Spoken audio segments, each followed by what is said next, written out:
দর্শক, আপনাকে যদি বলা হয় আজকের পৃথিবীতে কোটি কোটি মানুষ এমন এক ধরনের শিরক করছে যেটা করতে তাদের একটুও খেয়াল নেই, আপনি কি তা বিশ্বাস করবেন? আরও আশ্চর্যের বিষয় হলো, এই শিরক করতে মূর্তি গড়তে হয় না, আগরবাতিও জ্বালাতে হয় না। তাহলে প্রশ্ন হলো, আমরা কিভাবে নিজেদের অজান্তেই আল্লাহর পরিবর্তে অন্য কাউকে ইলাহ বা উপাস্য বানিয়ে নিচ্ছি? আজকের ভিডিওতে আমরা কোরআনের আলোকে খুঁজে বের করব সেই অদৃশ্য শিরক আসলে কি, এবং কেন আল্লাহকে বাদ দিয়ে অন্য কিছুকে ইলাহ বানানো আসলে শুধুই ধোঁকা।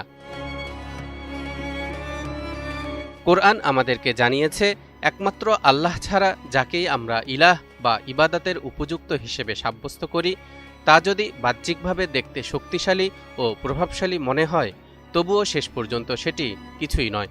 এটি শুধুমাত্র পাথরের মূর্তিই নয়, সেটি হতে পারে আমাদের জ্ঞান, আমাদের অহংকার কিংবা আমাদের নফসের খাহেশ।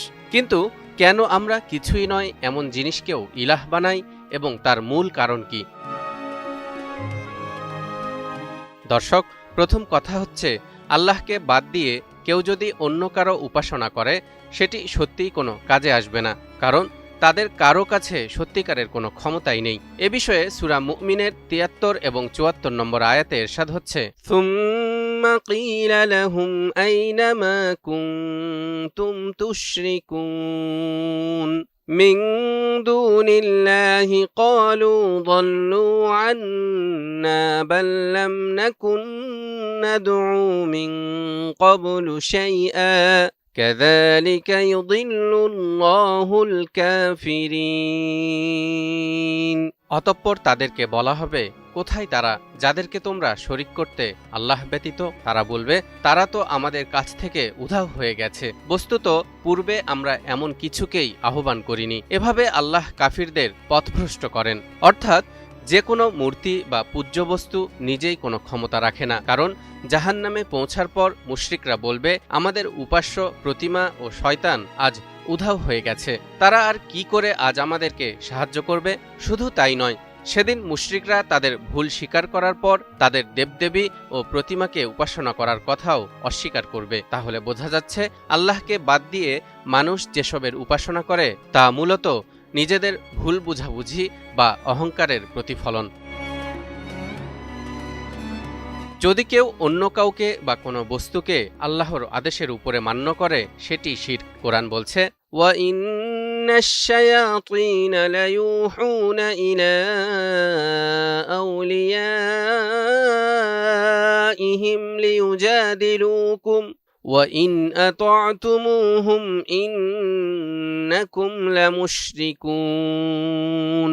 নিশ্চয় শয়তানরা তাদের বন্ধুদেরকে প্ররোচনা দেয় যাতে তারা তোমাদের সাথে বিবাদ করে। যদি তোমরা তাদের কথা মান্য করে চলো, তাহলে তোমরাও অবশ্যই মুশরিক হয়ে যাবে। এই আয়াত নির্দেশ করে, শয়তানের ধোঁকায় পড়ে আমি যদি আমার জ্ঞান, আমার পছন্দ বা আমার বিচারকেই আল্লাহর সিদ্ধান্তের চেয়ে বেশি গুরুত্বপূর্ণ বলে মনে করি এবং সে মোতাবেক চলি, তাহলে এটিও এক ধরনের শিরক। আর এভাবেই একজন মুশরিক তার অন্তরের অহংকারের কারণেই মূর্তি পূজা সহ বিভিন্ন শিরকি কর্মকাণ্ডে লিপ্ত হয়ে যায়। ইরশাদ হচ্ছে, আফারাআইতা মান ইত্তাখাযা ইলাহাহু হাওয়াহু ওয়া আযাল্লাহু আল্লাহু আলা ইলমিন ওয়া খাতামা আলা সাম'iহি ওয়া কলবিহি ওয়া জা'আলা আলা বাসারিহি গিশাওয়াহ ফামান ইয়াহদিহি মিন বা'দিল্লাহ আফালা তাযাক্কারুন। তুমি কি লক্ষ্য করেছ তার প্রতি, যে তার খেয়াল খুশিকে ইলাহ বানিয়ে নিয়েছে? তার কাছে জ্ঞান আসার পরও আল্লাহ তাকে পথভ্রষ্ট করেছেন এবং তার কানে ও অন্তরে মোহর মেরে দিয়েছেন, আর তার চোখের উপর টেনে দিয়েছেন পর্দা। অতঃপর আল্লাহর পর আর কে আছে যে তাকে সঠিক পথ দেখাবে? তবুও কি তোমরা শিক্ষা গ্রহণ করবে না?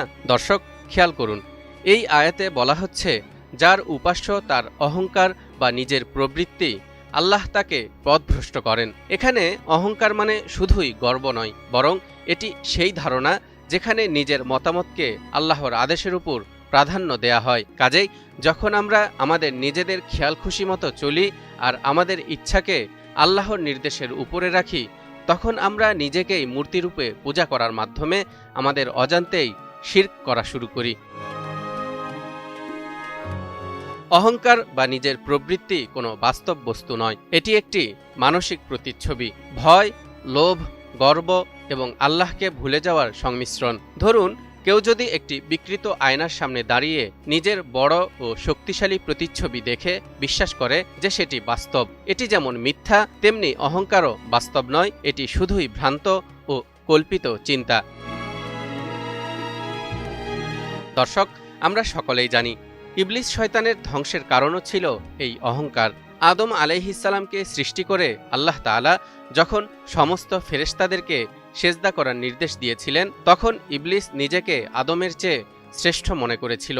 সে কিন্তু আল্লাহকে অস্বীকার করেনি, বরং নিজের বিচারকে আল্লাহর আদেশের উপর স্থান দিয়েছিল।